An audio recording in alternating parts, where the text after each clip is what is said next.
إن الحمد لله نحمده ونستعينه ونستغفره ونعوذ بالله من شرور أنفسنا ومن سيئات أعمالنا من يهده الله فلا مضل له ومن يضلل فلا هادي له وأشهد أن لا إله إلا الله وحده لا شريك له وأشهد أن محمدا عبده ورسوله صلى الله عليه وعلى آله وصحبه وسلم تسليما كثيرا. أما بعد فأوصيكم بتقوى الله فإنها وصية الله للأولين والآخرين وَلَقَدْ وَصَّيْنَا الَّذ۪ينَ أُوتُوا الْكِتَابَ مِنْ قَبْلِكُمْ وَإِيَّاكُمْ أَنِ اتَّقُوا اللّٰهِ. Əziz dəyərli qardaşlar, ilk növbədə Allahdan qorxmağı tövsiyə edirəm. Bu Rəbbimizin həm bizə, həm bizdən əvvəlki nəsillərə etdiyi bir tövsiyəsidir. Buyurur ki, öz kəlamında biz sizdən əvvəlki əhli kitaba tövsiyə etdiyimiz kimi sizə də Allahdan qorxmağı tövsiyə edirik. Davam edirik Səhih Fiqh-i Sünnə adlı risaləni. Və keçən dərsdə, necə bilirsiniz, toxunduq dəstəmazı pozan amillərə, səbəblərə. Və bugün yeni bir mövzuya toxunacaq.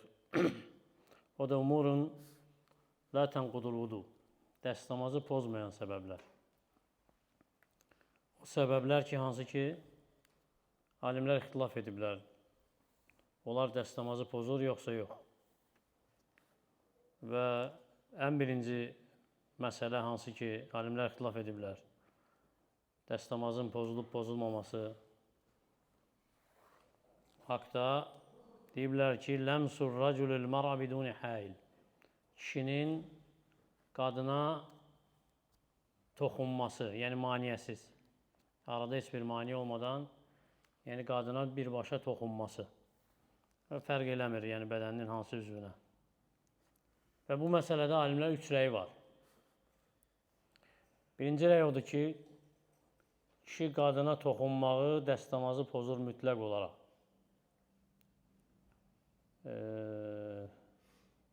Və bu rəy sahibi İmam Şafiidir, yəni İmam Şafinin məzhəbidir və müvafiq olub ona İbn Həzm, eləcə də səhabələrdən İbn Məsudun, bir də İbn Ömərin radiyallahu anhumun rəyidir.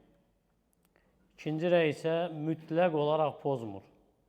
Yəni, kişi qadına toxunsa, fərq eləmir maniyəsiz, dəstəmaz pozulmur. Bu da Əbu Hənifənin, rahiməhullahın məzhəbidir, eləcə də Muhammed ibn Həsən Əş-Şeybəninin və nəql olub bizə bu rəy İbn Abbasdan, eləcə də Tavusdan, Həsəndən, A'tadan, həmçinin Şeyx İslam İbn Teymiyyənin seçimidir və racih də budur. Doğru olan da budur ki, kişinin qadına toxunması dəstəmazı pozmur. Və üçüncü rəydə İmam Məlikin məzhəbidir və Əhməddən məşhurdur. Onlar deyiblər ki, əgər şəhvətlə toxunarsa pozulur. Onlar deyiblər ki, əgər şəhvətlə toxunarsa pozulur. Dəlillərə baxsaq, dəstəmaz pozulur deyənlərin nəyi dəlil gətiriblər? Ən əsas dəlilləri və ya ən güclü dəlilləri desək, Nisa surəsinin 43-cü ayəsidir. Allah Teala deyir ki, əv ləməstumun nisə fələm təcidu mən fətəyəmməmu. Əgər qadınlara toxunsaz, su tapmasaz təyəmmüm edin. Və deyiblər ki, İbn Məsuddan və İbn Ömərdən radiyallahu anhumadan gəlib ki, toxunmaq burada yaxınlıq etmək mənası deyil. Baxmayaraq, ayədə toxunmaq, qadınlara toxunmaq yaxınlıq mənasındadır. Lakin bu iki səhabə deyib ki, burada toxunmaq yaxınlıq mənası deyil. Lakin müxalif olub bu iki səhabəyə ümmətin təfsir alimi kim? İbn Abbas radiyallahu anhum deyib ki, məs sözü, eləcə də ləms sözü və mübəşərə sözü, yəni toxunmaq, əl dəymək və ya məs etmək üçün bu ayədə yaxınlıq mənasında gəlib. Və Allah Teala da istədiyi kimi deyib. Allah Teala da istədiyi kimi deyib. Və şək yoxdur ki, təfsir, bu səhabənin təfsiri daha üstündür, nəinki başqalarının sözü. Çünki ayəyə baxsaq, ümumən dəstəmaz haqda, qüsl haqda olan ayələrə baxsaq, və təfsirinə baxsaq, görərik ki, həqiqətən burada məna yaxınlıqdan gedir, qadınla yaxınlıqdan gedir. Ona görə fikir versək, Məidə surəsinin 6-cı ayəsində nə deyir Allah Teala? Ya eyyuhellezine amenu İdə qumtum iləs-salati fəxsul. Ey iman gətirənlər, namaza durduğunuzda və ya durmaq istədikdə yuyun. Deyiblər ki, təfsir alimləri, burada hansı paçlıqdan gedir? Kiçik dəstəmazdan, yəni kiçik paçlıqdan, kiçik hədəsdən sonra olan dəstəmazdan. O da nə iləndir? Su iləndir. Sonra nə deyib? Deyib ki, وَاِنْ كُنْتُمْ جُنُبًا فَاتَّحَّرُوا. Və cünub olduqda neyin? Paklanın, yəni təmizlənin. Bu da işarədir nəyə? Böyük təmizliyə, böyük paçlığa. Və sonra ayənin davamında nə deyir? وَاِنْ كُنْتُمْ مَرْضَى. Əgər xəstə olsaz, əv alə səfərin və ya səfərdə olsaz, əv cəhədun minkum minəl qayid və ya ayaq yoluna çıxsaz, sonra deyir ki, əv ləməstumun nisə və ya qadınlara toxunsaz, yəni qadınlarla yaxınlıq etsəz, fələm təcidu məən fətəyəmməmu. Su tapmasaz, təyəmmüm edin. Deyiblər ki, Allah Taala'nın deməsi fətəyəmməmu nəyin əvəzinədir təyəmmüm? İki təmizliyin əvəzinə. Biri dəstəmaza görə su yoxdursa, biri də qüsla görə əgər su yoxdursa, ona görə də fikir versə ayədə deyir, əvcə əhədun minkum minəl qayid. Sizdən biri ayaq yolundan çıxdıqda, ayaq yolundan çıxmaq səbəbdir nəyə? Kiçik paklığa. Və deməsi ki, əvləməstumun nisə, qadınlara toxunduqda deyiblər ki, səbəbdir nəyə? Böyük paklığa. Ona görə də İbn Abbas radiyallahu anh deyir ki, burada toxunmaq yaxınlıq deməkdir. Mücərrəd toxunmaq deyil. Ona görə İmam Şafii hətta, İmam Şafii rahiməhullah, bu ayənin təfsirində təvil etsə də, lakin qəti şəkildə cəzm etməyib bu rəyi. Yəni, qəti şəkildə təsdiqləməyib rəyi. Yəni, təvil edib, lakin sözünə baxsaq, başa düşərik. Deyib ki, rahiməhullah, hansı ki, işlədib ibarə bu ayəni təfsir edəndə, görərik ki, onun sözü yəni, insanı çəkindirməkdən ötürüdür. Çəkindirməkdən ötürüdür. Çünki deyir ki, rahiməhullah, bu ayədə Allah Teala ayaq yolundan çıxana vacib edib dəstəmazı, həmçinin vacib edib nədən? Yəni, nədisə toxunmaqdan. Ona görə deyib ki, rahiməhullah, ondan sonra, yəni ayaq yolundan çıxmaqdan sonra cənabəti zikr etməsi oxşadıb nəyə? Əllə toxunmağa. Ona görə deyib ki, yəni, əllə toxunmaq və öpmək cənabət kimi deyil.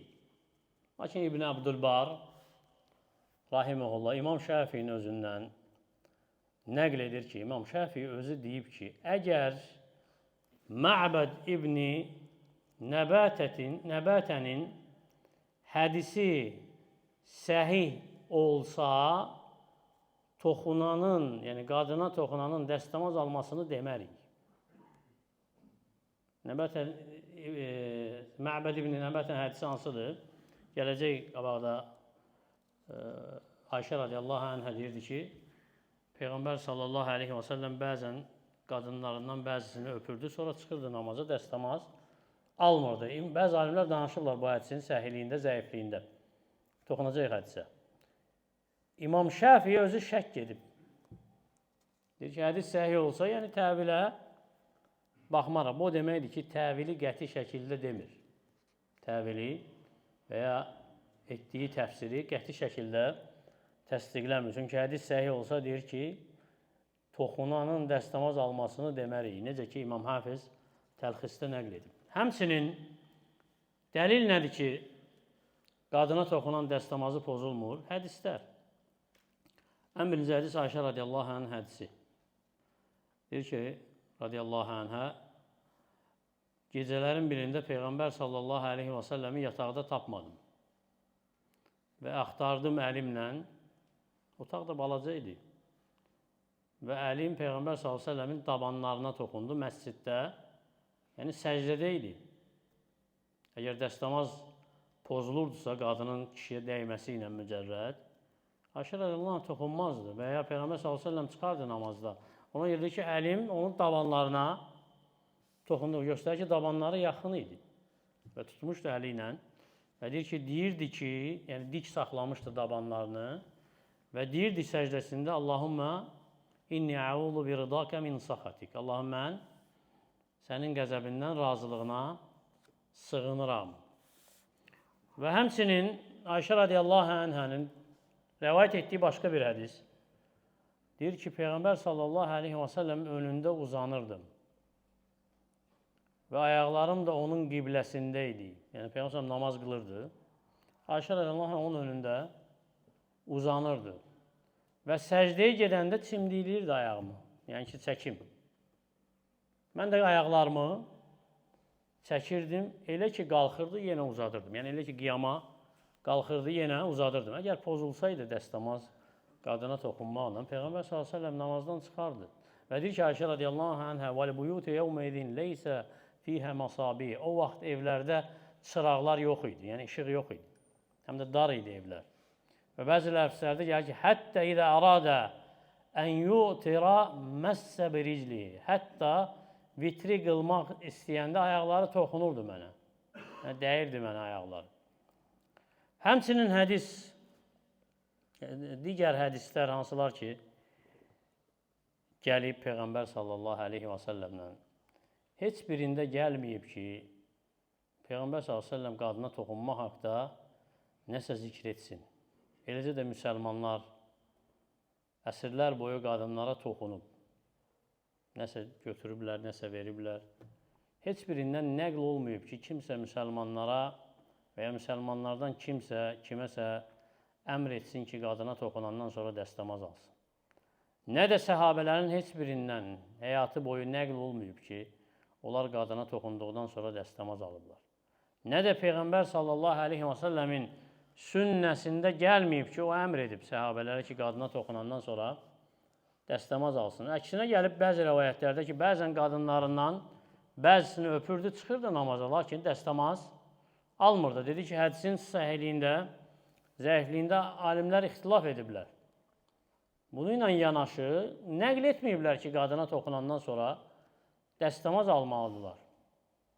Və hədis də isnadına baxsaq, görək ki, İmam Buxari aslı olaraq rəvayət edib. Eləcə də İmam Əbu Davud və Əhməd nəql edib hədisi, İbn Hibbən də, həmçinin İmam Dariqutni və Şeyx Albani hədisi həsənləşdirib. O ki, qaldı şəhvətlə toxunanların dəlili, onların heç bir dəlili yoxdur. Onların heç bir dəlili yoxdur. Ona görə də şəhvətlə toxunanın əgər nəsə ifraz olmursa, ondan dəstəmazı pozulmur. Lakin kim istəsə, əgər şəhvət hissi varsa, ondan dəstəmaz almaq istəsə, şəhvətini söndürmək üçün dəstəmaz almaq istəyirsə, deyirik ki, bu icazəlidir. Lakin vacib deyil. Necə ki, qəzəblənən kəsə deyilir ki, dəstəmaz al ki, qəzəbin soyusun, lakin bu vacibliyə dəlalət eləmir. Həmçinin dəstəmazı pozmayan səbəblərdən biri, hansı ki, ixtilaf var onda, insanın bədənindən qanın çıxması. Yəni, adətən bilinən qandan söhbət getmir. Yəni, bədənin hər hansı bir üzvündən, yara səbəbi ilə və ya insan hicamə etsə, qan çıxarsa, az və ya çox, dəstəmazı pozur, yoxsa yox. Və alimlərin ən səhih görüşü budur ki, dəstəmaz pozulmur. Bədəndən qanın çıxması dəstəmazı pozmur. Bu məzhəbdir İmam Şafiyinin, yəni onun rəyidir İmam Məlikin və Əbu Hənifə deyib ki, pozur. Və bəzi həmbəllərə görə əgər çox qan çıxarsa, pozur. Əgər qan çox çıxarsa, pozur. Lakin səhih olan nədir? Birinci rəy ki, dəstəmaz pozulmur. Ne üçün? Çünki hədislər hansı ki, Peyğəmbər sallallahu aleyhi və səlləmin dəstəmazı haqda nəql olub bizə, heç birində gəlməyib ki, qan dəstəmaz pozur. Və heç birində gəlməyib ki, qana görə dəstəmazı Peyğəmbər sallallahu aleyhi və səlləm vacib edib. Və həmçinin əsl budur ki, dəstəmaz səhihdirsə, onu pozmaq üçün dəlil olmalıdır. Quran və sünnədən açıq aydın dəlil olmalıdır, ya da ki, icma olmalıdır. Və heç biri yoxdur. Həmçinin Cəbrin hədisi, Cəbir ibn Abdullah, hansı ki, rəvayət edir bizə Zat-ı Riqa döyüşündə olan hadisəni. Deyir ki, mühacirlər və ənsarlar yatmışdılar. Və mühacirlər yatdığı bir yarhamı qaldı. Ənsarlardan biri qalxıb namaz qıldı və bir kişi ox atdı ona. Yəni düşmənlərdən biri ox atdı ona. O çıxartdı oxu, bəzi rəvayətlərdə deyir ki, dişi ilə. Sonra ona 3 dəfə yenə atdı. Nəhayət o səcdəyə getdi. Səcdəyə gedəndə yoldaşları diqqət etdilər ki, ona kimsə nəsə atır. Elə ki, bildi ki, bilindi, o xatan qaçdı. Və namazdan sonra mühacirlər ənsardan axan qanı görəndə dedilər ki, Subhanallah, birinci atdığında niyə xəbər etmədin bizə? Deyir ki, surə oxuyurdum, istəmədim onu kəsəm. Surə oxuyurdum, istəmədim onu kəsəm və Şeyx Albani həsənləşdirib bu rəvayəti. Və bəzi alimlər də zəifləşdirib. Və həmçinin məlumdur ki, Peyğəmbər sallallahu aleyhi və səlləm bu hadisəni görüb. Bu hadisəni görüb, lakin inkar etməyib onlara, deməyib, namazı təzədən qaytar. Qanın çıxdığına görə. Əgər qan dəstəmazı pozsaydı, onda xəbər verərdi sallallahu aleyhi və səlləm o kişiyə və onu ilə olanlara. Çünki ehtiyac vaxtı bəyanı gecikdirmək olmaz, icazəli deyil. Həmçinin sabitdir ki, Ömər ibn Xattab radiyallahu anhu o vaxt ki, vurulur namazda, yarasından qan axa-axa namaz qılırdı. Yarasından qan axa-axa namaz qılırdı. Və gəlib xəbərlər mücahidlərdən, hansı ki, Allah yolunda vuruşublar və yaraları olub və mümkün deyil ki, o qan saxlasınlar və yaralar qanlı olub, paltarlar bulaşıq olub.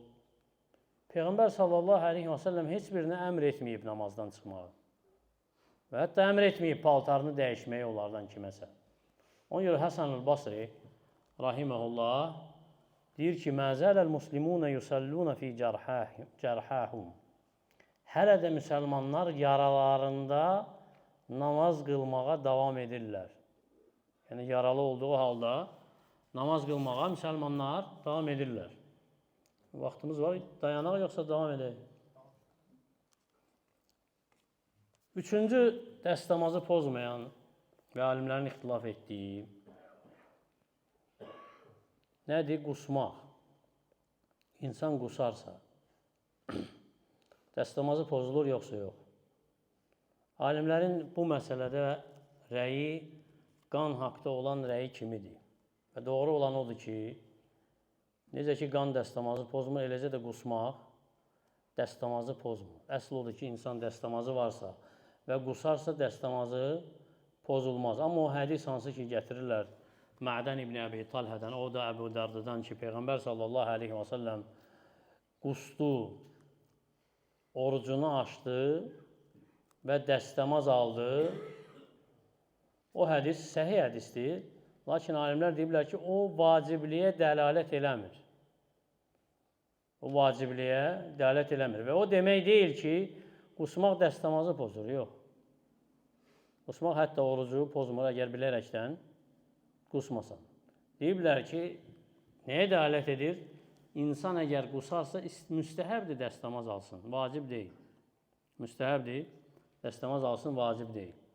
Həmçinin məsələlərdən, hansı ki, dəstəmazı pozmur və alimlər ixtilaf edib, namazda və ya xaricində qəhqəhə ilə gülmək, yəni möhkəm səslə gülmək.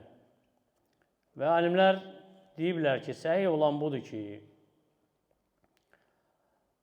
və icma ediblər ki, namazın xaricində gülmək dəstəmazı pozmur. Və vacib deyil dəstəmazı alsın. Baxmayaraq, namazın içində gülmək namazı batil edir. Namazın içində gülmək namazı batil edir. Lakin ixtilaf ediblər nədən? Namazın içində gülərsə dəstəmaz pozulur, yoxsa yox? Deməli, ittifaq ediblər ki, namazın xaricində dəstəmaz pozulmur. Gülsə insan qəhqəhə ilə, yəni möhkəm səslə. Namazın içində gülsə, namaz batil olur, bu icmadır. Dəstəmaz pozulur, onda ixtilaf ediblər. Əbu Hanifə, rəy sahibləri, Səvri, Həsən, Nəxai deyirlər ki, dəstəmaz pozulur. Dəstəmaz da pozulur. Və dəlilləri nədir? Dəlilləri zəif bir hədisdir.